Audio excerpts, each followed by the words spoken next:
দুনিয়াতে রাসূলুল্লাহ সাল্লাল্লাহু আলাইহি ওয়াসাল্লাম বলে গিয়েছে, কোন আরব কোন অনারবের উপর, কোন সাদা কোন কালোর উপর শ্রেষ্ঠত্ব অর্জন করে নাই। শ্রেষ্ঠত্ব অর্জন হবে তার যে আকীদা, তার যে আল্লাহ ভীতি, তার উপর ভিত্তি করে কিয়ামতের ময়দানে, হাশরের ময়দানে শ্রেষ্ঠত্ব দেওয়া হবে। এরকম যদি হইতো, দুনিয়াতে একজন দেখতে অনেক সুন্দর সাদা ফর্সা, আরেকজন কালো কুচকুচে, একটু হয়তো বা দেখতে একটু কুচ্ছি, হিসাব যদি ওইভাবে হইতো, তাহলে বেচারা কি অবস্থা হইতো। আল্লাহর কাছে এগুলো ম্যাটার করে না। কে সম্পদশালী কে সম্পদশালী এটা দেখবেন আল্লাহ তাআলা। আল্লাহ তাআলা দেখবে আপনার ঈমানের অবস্থাটা। এজন্য বিদায় হজে রাসূলুল্লাহ সাল্লাল্লাহু আলাইহি ওয়াসাল্লাম স্পষ্ট করে বলেছে, কেউ কারো উপর শ্রেষ্ঠত্ব অর্জন করতে পারবে না। শুধু শ্রেষ্ঠত্ব অর্জন হবে তার ভিতরে যে ঈমান আছে তার উপর বেস করে হিসাবটা হবে। এই জন্য ঈমানকে মজবুত করার চেষ্টা করেন। আল্লাহকে খুশির জন্য, রাজি খুশির জন্য সকল কাজ করেন।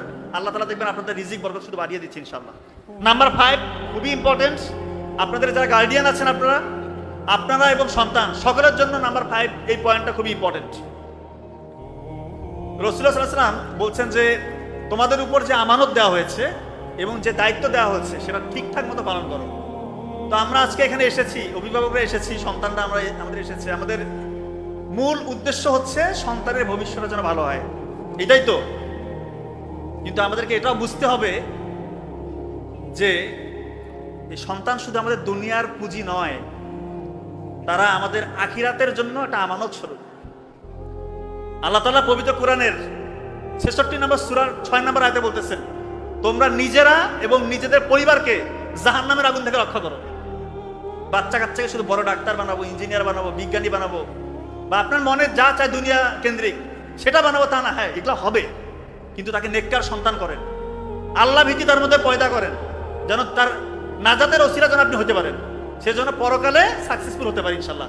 এই শিক্ষাটা আগে প্রায়োরিটি দিতে হবে যে তার পরকালটা আমার ঠিক রেখে তারপর হচ্ছে দুনিয়া। এই জিনিসটা মাথায় রেখেন, পরকাল ঠিক রেখে দুনিয়া অটোমেটিক বাইক প্রোডাক্ট হিসেবে ইনশাল্লাহ পেয়ে যাবে। এবং রাসূলুল্লাহ সাল্লাল্লাহু আলাইহি ওয়াসাল্লাম বলতেছেন যে তোমাদের প্রত্যেক সন্তান এবং পরিবারের সদস্য এরা হচ্ছে তোমাদের অধীনস্থ, এবং তোমরা হচ্ছে প্রত্যেক পরিবারের নেতা, এবং তোমাদের অধীনস্থদের ব্যাপারে তোমাদেরকে জিজ্ঞাসা করা হবে। তার মানে আপনাদের অধীনস্থ যেহেতু আপনাদের সন্তান, সে যদি বিপথে কুপথে যায়, এর কিন্তু জবাব আপনাকে দিতে হবে। তো এই জন্য সব থেকে বড় যে চ্যালেঞ্জটা আমি মনে করি, ছোটবেলায় আমরা ভুলটা করি, এই যে মোবাইলের ইন্টারনেটের সাথে তাকে একটা কানেকশন আমরা দিয়ে দিই। প্রথমে দিয়ে দিচ্ছি কার্টুন, এরপরে সে ইচ্ছে মতো যখন একটু বড় হচ্ছে সে ব্রাউজিংটা শিখে নিচ্ছে। ইন্টারনেটের সাথে যখন সে পরিচিত হয়ে যাচ্ছে, তখন সে অযাচিত জিনিসগুলো তার না চাইতেও সে তার চোখের সামনে চলে আসতেছে। আপনার অগোচরে সে ওটার সাথে অভ্যস্ত হয়ে যাচ্ছে, এবং তার ব্রেইন থেকে ডোপামিন রিলিজ হওয়া শুরু হয়। ডোপামিন, এই যে নেশা ঢোকাই দিলেন আপনি, বাবা এমন নেশা ঢোকাইলেন, চাইলেও আর ওই ছেড়ে বের হইতে পারবে না। প্রথমে গোপনে করবে সব। আপনার অগোচরে সে মোবাইল থেকে যত ডোপামিন বের করার স্কোপ আছে, সেটা অশ্লীল ভিডিও হোক, জুয়া হোক, খারাপ যে কোনো পন্থা হোক, যে কোনো আনইউজুয়াল জিনিস থেকে, যে কোনো খারাপ পন্থা, যতগুলো খারাপ কাজ দুনিয়াতে আছে, এগুলো যখন আপনি করবেন আপনার ডোপামিন বেশি বেশি রিলিজ হবে। আর ডোপামিন যখন একবার আপনার ব্রেন থেকে রিলিজ হওয়া শুরু হবে, আপনি যখন এটার সাথে অভ্যস্ত হয়ে যাবেন, তখন আর আপনার ভালো কাজে ভালো লাগবে না। ওই সন্তান দেখবেন বাবা মার সাথে গল্প করতে ভালো লাগবে না, তার লেখাপড়া করতে ভালো লাগবে না, আল্লাহর সাথে যে কানেকশনের ব্যাপার, সেজদায় গিয়ে যে একটু কান্নাকাটি করবে, ওইটা তার ভালো লাগবে না। কারণ তার হাই ডোপামিন রিলিজ দরকার। হাই ডোপামিন কোথায় রিলিজ হবে? ওই যে মোবাইলের পর্নোগ্রাফি দেখতে হবে, তার জুয়া খেলতে হবে, মানে এক কথায় আনইউজুয়াল যত ব্যাপার আছে দুনিয়াতে, এগুলো যখন সে করবে তখন ওর ডোপামিনটা রিলিজ হবে। এবং এইটাতে আপনি অভ্যস্ত করে দিলেন ছোটবেলায়, তাকে কার্টুন দিয়ে। এই ভুলটা করবেন না। বাচ্চা কাচ্চাকে দয়া করে মোবাইল ফোনটা দিবেন না। এইটা হচ্ছে সব থেকে বড় গুরুত্ব আপনাদের জন্য। একজন বাবার পক্ষ থেকে তার সন্তানের জন্য সব থেকে বড় দান কোনটা জানেন? সৎ চরিত্র। এটা রাসূলুল্লাহ সাল্লাল্লাহু আলাইহি ওয়াসাল্লাম বলতেছেন। আপনারা আপনাদের সন্তানকে সৎ চরিত্র বানান। বিশ্বাস করেন না, টাকা পয়সা ডাজেন্ট ম্যাটার। এগুলা হইলে ভালো, না হইলেও ভালো, আমার আখিরাতটা যেন ঠিক থাকে। সুসন্তান বানান, আপনাদের নাজাতের উসিলা হবে। আর সন্তানদের উদ্দেশ্যে বলতেছি, তোমরা এখন লেখাপড়া করতেছো, তোমাদের আমানত হচ্ছে এই যে লেখাপড়া ঠিক মতো করা। তোমাদের উপর দায়িত্ব হচ্ছে পরীক্ষার হলে গিয়ে আরেকজনের দেখে লিখবা না। কথা কি বোঝা যাচ্ছে? ঠিক মতো গার্ডিয়ান এবং শিক্ষক যে পড়াটা দিচ্ছে, ওই পড়াটা পড়ো। তোমাদের মূল কাজ হচ্ছে বাবা মার গাইডলাইন অনুযায়ী পথটা চলা, এবং মা বাবাকে বড় হওয়ার পরে তাদেরকে সম্মান করবা। মা বাবাকে সাথে যারা নেয়, বিয়ের পরেও যে সন্তানরা মা বাবাকে সাথে রাখে, বউ একটু খোঁচর মোচর করতে পারে, বলতেছে বাবা মা গ্রামে থাকুক, আমরা শহরে থাকি, এই জিনিসটা ঠিক না। এটা গতকালকে মানারাদ ইউনিভার্সিটিতে প্রোগ্রাম শেষে নাবিল ভাই স্যারেরা আলোচনা করলো, খুব ভালো আলোচনা, যে এই যে আমরা যে এখন দেখা যাচ্ছে আলাদা থাকার যে টেন্ডেন্সি, শহরে দেখবেন সব একক ফ্যামিলি, মা বাবাকে বৃদ্ধাশ্রমে দিচ্ছে বা গ্রামে রেখে দিয়েছে, আর এখানে একদম 2-4 জন মিলে শুধু স্বামী স্ত্রী আর সন্তান মিলে সংসার করছে। এই টেন্ডেন্সিটা ওই পাশ্চাত্য থেকে এসেছে। এটা করে সমাজগুলোকে ভেঙে দেওয়া হচ্ছে মূলত। এই কাজ করবেন না দয়া করে। আপনি আপনার মা বাবাকে দেখেন, আপনার সম্মান আল্লাহ তাআলা বাড়িয়ে দিবেন।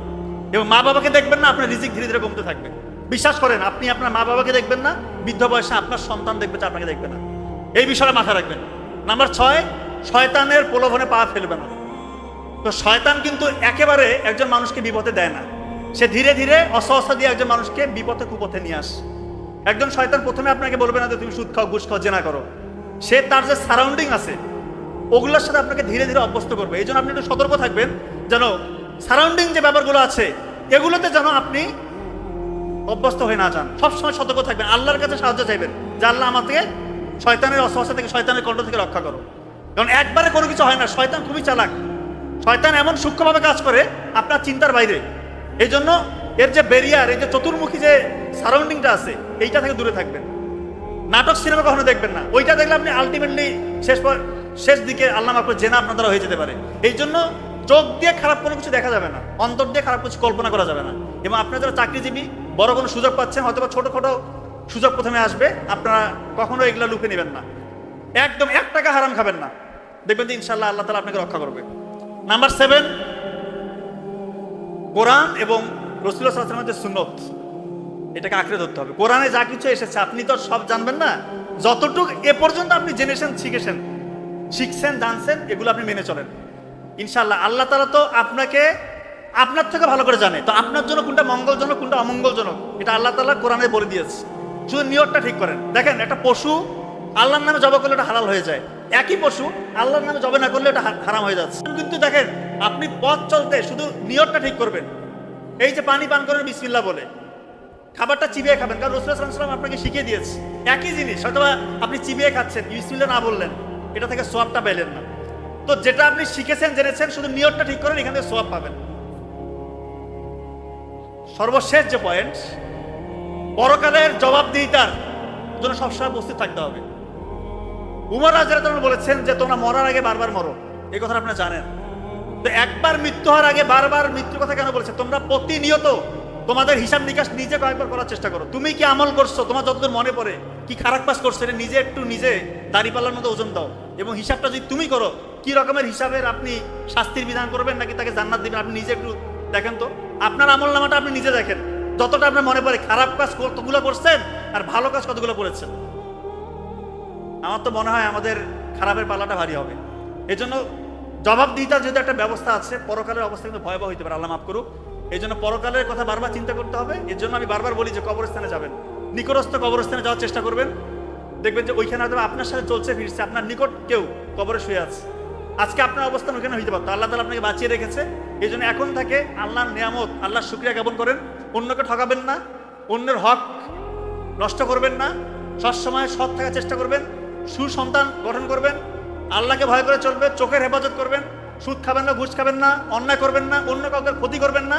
দেখবেন যে এই জীবন তো চলে যাবে এবং ইনশাআল্লাহ পরকালে আপনার জন্য আল্লাহ তাআলা হয়তো জান্নাতের দুয়ারগুলো খুলে দেবে ইনশাআল্লাহ। তো আশা করছি আপনারা সবাই আমার এই সংক্ষিপ্ত আলোচনা থেকে যতটুকু বলেছি এর একটুও যদি ধারণ করতে পারেন, আশা করি আপনাদের পজিটিভ দিকে একটু হলেও ডাইভার্ট হওয়ার সম্ভাবনা ইনশাআল্লাহ তৈরি হয়ে যাবে। তা আমার জন্য সবাই দোয়া করবেন, সবাই ভালো থাকবেন। আসসালামু আলাইকুম ওয়া রাহমাতুল্লাহ।